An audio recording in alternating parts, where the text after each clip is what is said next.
Hello guys ඔයගොල්ලෝ රැඳි සිටින once but man season 1 එක සමගින් මම ඔයගොල්ලන්ට මේ පටන් ගන්න කලින් කියන්න කැමති මේක අනිත් ඇනිමි වගේ නෙමේ අනිත් හීරෝස්ලා වගේ නෙමේ මේකේ තනි පාරින් ඔක්කොම ඒ කියන්නේ වන්ස් පච් මෑන් කියන වන් ෂොට් වගේ අපේ ලංකාවේ වන් ෂොට් වගේ වන් පච් මෑන් කියන කතාව සුපිරිම කතාවක් ඔයගොල්ලෝ බලන්න ඕන ඇනිමි එක.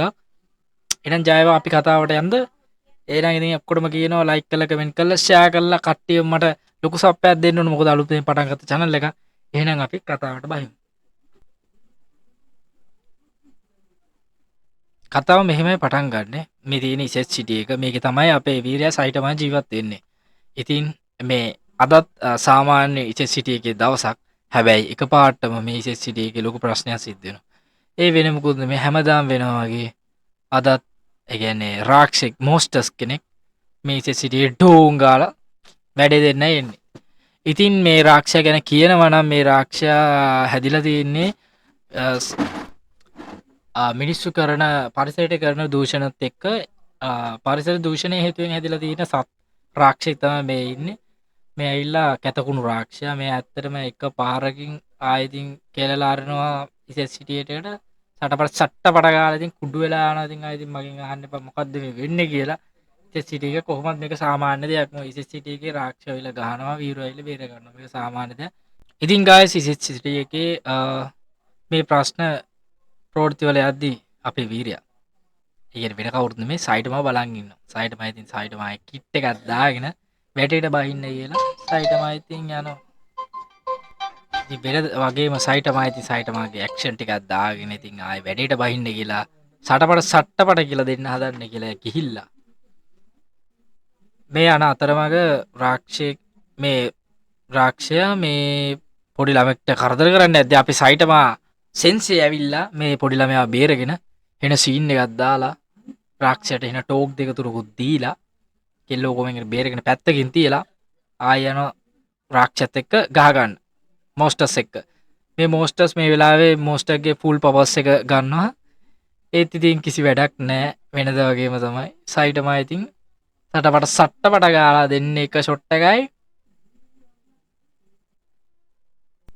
මොස්ටස් ටුස්ටුඩුඩුම් මොස්ටස්ගේ කතාව ඉවරයි කෑල්ලක්වත් නැහැ.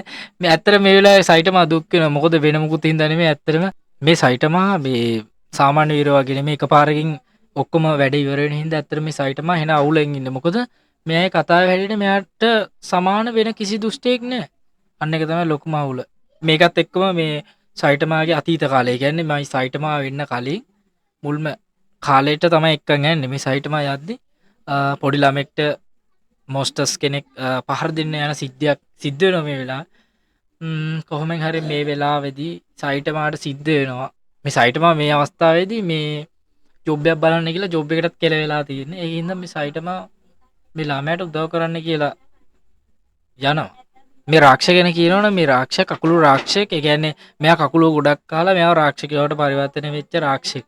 ඉතින් මේ රාක්ෂයා මේ පොල්ලමයට කරදර කරද්දී යද්දී සයිටමා හිතනවා මම මේ පොල්ලමයා බේර ගන්න ඕනේ කියලා. මේක ලොකු ෆයිට් එකක් කරනවා. මෙතන මේ ෆයිට් ඇක්ෂන් එක සුපිරි ඇක්ෂන් ටිකක් තියෙන්නේ. කොහොමෙන් හරි ෆයිටමා ලොකු ගේමක් දීලා මේ මොස්ටර්ස්ව ඉවර කරන්න සමත් වෙනවා. ඉවර කරනවා කියන්නේ ඉතින් ආයේ මේ මොස්ටර්ස්ගේ කතාව කියන්නේ ආයේ ඉතින් ඇහෙන් ඇදලා ටයි පටියෙන් ඇහෙන් ඇදලා එළියට ඇදලා ගන්නවා. ආයේ ඉතින් සටපට බඩ බොකු ඉදලා ඉතින් ෂොට් එක වදිනවා. ඉතින් මොස්ටර්ස්ගේ කැලලක් අසෙට් වෙන්නේ කොහොමෙන් හරි සයිටම සෑහෙන ගුටි ගන්නවා. ගුටි කාලා තමයි මේ වැඩේ ඉවර කරන්නේ. සයිටමා මුල් කාලේ ඇත්තටම මේ සයිටමාට මේ වගේ පවර්ස් තිබ්බේ නැහැ. සයිටමා කියන්නේ සාමාන්‍ය මිනිස්සෙක්. මෙයා කරපු පොඩි කියන්නේ සාමාන්‍යයෙන් මිනිස්සෙට කරන්න බැරි දේවල් පොඩි වගේක් කරලා තමයි මේ වගේ අසමසම ශක්තියක් උරුමකම් කියන්නේ. ඉතින් මේ සිද්ධියෙන් පස්සේ සයිටමා හිතනවා ඔව් මට වෙන්න ඕන වීරයෙක් කෙන එක. ඉතින් මේ සයිටමා අවුරුදු 3ක් තිස්සේ ලොකු කැපවීමක් කළා. මේ දැන් ඉන්න තත්ත්වයට ඇවිල්ලා තිනවා. මෙයා කොච්චර කැපවීමක් කළාද කිව්වම මෙයාගේ තට්ටේ ඉඳන් පෑදිලා තියෙනවා. මේක දවස් වෙනකොට ආයි මේ ඉසෙත් සිටික ලොකු ප්‍රශ්නයක් වෙලා තියෙනවා. මේ වෙන මොකුත් හින්දා නෙමෙයි. පිස්සු විද්‍යාඥයෙ තමන්ගේ සහෝදරයාට වැරදි බෙහෙතක් දීලා එයා ටයිටන් කෙනෙක් බවට පරිවර්තනය වෙලා තියෙනවා. ඉතින් මේ විද්‍යාඥයා හිතන්නේ මේ මුළු ලෝකේ පාලනය කරන්න කියලා. මෙයා මුළු ඉසෙත් සිටි එකම පාගනවා නිකන් මధుරව පාගනවා වගේ. මේ යෝධයා ගහන එක පහරකින් ඉසෙත් සිටි එකේ මුළු සයිට් එකක්ම කුඩු වෙලා කුඩු පට්ටන් වෙලා කෙල වෙලා යනවා. අන්න ඒකයි කියන්නේ සටපට සට්ටපට කියලා. ඉතින් ආයි මගෙන් අහන්න එපා මොනවද මට වැරදීම් වෙනවා. ආයි මං කියනවා ඉතින් ආයි මට වැරදීම් වෙනවා. එක එක ඒවා කියන්න එපා මට. මං දන්නවා මම ප්‍රශ්න තියෙනවා. ඉතින් මම දන්නවා ඒතකොට සටපට සට්ටපට කියලා මචං. ගයිස් ඉතින් ආයි කතාව පැත්තට යන්. ඉතින් මේ වෙන අතරතුර සයිටමත් එනවා මෙයා පැත්තට එනවා කියන්නේ හරියට මෙයාගේ කර උඩට තමයි එන්නේ. ඇත්තටම මේක එහා පැත්තේ ඉන්න විද්‍යාර්ථියන්ටවත් හිතා ගන්න බෑ මේ මොකද්ද මේ වුනේ. අපි ඉන්නේ පට්ට උස කියන්නේ උස ප්‍රදේශයක ඉන්නේ. කොහොමද මේ සාමාන්‍ය මිනිස්සෙක් මේ වගේ තැනකට ආවේ කියලා. ඇත්තටම ඒක ලොකු ප්‍රශ්නයක් කියලා. කොහොමද හරි මේ යෝධයාට සහෝදරයා කියනවා මෙයාට තලන්න කියලා. යෝධයා වැරදීමකින් තලන්නේ සහෝදරයා. කොහොම හරි යෝධයාට පට්ට මල පැනලා ආයි ඉතින් සයිට මාන් නෙලාගෙන යනවා ඉතින්. ලේසි නෑ ඉතින් මේ සයිට් ඇක්ෂන් මූවි එක ඉතින් ආයි සුපිරි ඉතින්. කවර සයිටමටත් දෙනවා සටපට වෙන්න සයිටම පත වලක් ඇතුළේ හිර වෙලා ඉන්නේ. කොහොමින් හරි මේ සහෝදරයා දුක් වෙනවා තමන්ගේ සහෝදරයා තමන්ගේ අතින්ම නැති වෙච්ච එක ගැන. ඒක ගැන හිතලා මෙයා හිතන්නේ මේ මුළු ලෝකෙම විනාශ කරනවා කියලා. ඉතින් මේවත් එක්කම තමයි ඉතින් අපේ සුපිරි වීරයා වෙන කවුරුත් නෙමෙයි. සයිටම බැහැලා එයා ඉතින් දෙන්නේ දන්නවනේ ඉතින් එයාගේ සුපර් පංච් එකෙන් එකක් දෙනවා. යෝධයත් ඉතින් නිකන් සටපට වයිද කෑල්ලක්වත් නෑ ඉතින් ආයේ. සුපිරි පාරනේ මාරාතලෝ මේ වගේ වීරයෝ ඉන්නවා කියන ඉතින් ආයේ ප්‍රශ්න නෑ ඉතින් අයියෝ. එකපාරින් සටබුන් කිව්වම ඉතින් ආයේ සුපිරියක් නැද්ද?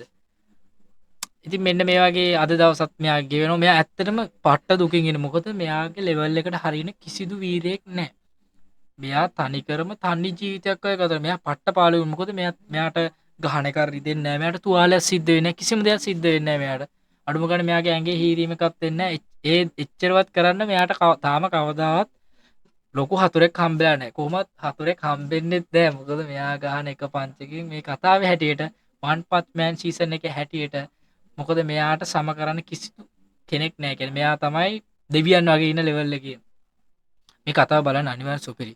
කොහොමෙන් හරි මේ සයිටම නිදාගෙන ඉන්නකොට මෙයාට හීනෙන් පේනවා මෙයා පොළොව යට ඉන්න මිනිස්සු වගේක් ඇවිල්ලා රාක්ෂස වගේක් ඇවිල්ලා මෙයා විනාශ කරන්න හදනවා කියලා.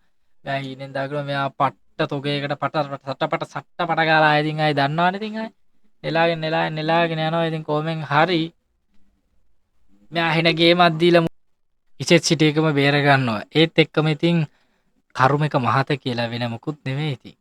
සයිටම එක පාටම උදෙත් වෙලා ඔක්කොම හරි ඇඳින් එක පාට නැකිලිනවා. සයිටමාට ඉතින් පට්ටම අවුල්. මොකද එයා හිතුවේ මේක ඇත්ත සීන් එකක් කියලා. මොකද මං කිව්වනේ මෙයාට කාටවත් රිද්දවන්න බෑ. ඒකිට මෙයා පට්ට අවුලෙන් ඉන්නේ. කොහොමෙන් හරි මේකත් එක්ක මේ සයිටමා සීරියස් එකේ පළවෙනි එපිසෝඩ් එක ඉවර වෙනවා. ඉතින් මම කැමතියි ඔයගොල්ලන්ට කියන්න මගේ අඩුපාඩු ඇති ගොඩක්ම. අනිවාර්යෙන් මොකද අපි හැමෝම දාස්ස මිනිස්සුනේසේ. ඒකින් හින්දා මං කියන්නේ අඩුපාඩු හදාගෙන ඉස්සරහට එනවා අනිවාර්යෙන්. ඊළඟ එපිසෝඩ් එක ඉක්මනට දෙන්න බලාපොරොත්තු වෙනවා. එහෙනම් කට්ටියම ආයිබෝවන් ජය වේවා. ලයික් කරලා කමෙන්ට් කරලා ෂෙයා කරලා අනිවාර්යෙන් සබ්ස්ක්‍රයිබ් කියන බටන් එක අනිවාර්යෙන් ඔබන්න. මොකද මට ගේමක් ගහන්න පුළුවන්. ඔයගොල්ලෝ මට සබ්ස්ක්‍රයිබ් කරලා සපෝට් එක දුන්නොත් තමයි. හරි එහෙනම් thank you bye.